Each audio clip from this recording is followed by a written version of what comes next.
Grupi i njohur i hakerëve Homeland Justice ka marrë përgjegjësinë për një sulm kibernetik ndaj Bashkisë së Tiranës duke pretenduar se ka ndërprerë funksionimin e faqes zyrtare, ka nxjerrë të dhëna të ndjeshme dhe kanë fshirë të gjithë serverët. Në një postim të publikuar në kanalin e tyre në Telegram, hakerët shprehen të gjitha këto aktivitete janë kryer nga Bashkia e Tiranës. Sot ata po ndëshkohen për veprimet e tyre.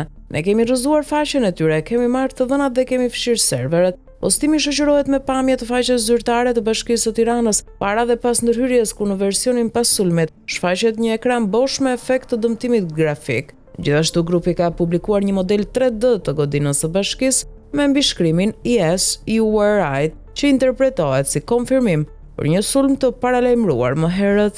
Ende nuk ka një njoftim zyrtar nga Bashkia e Tiranës për rikuperimin e faqes dhe punën që po bëhet në këtë drejtim.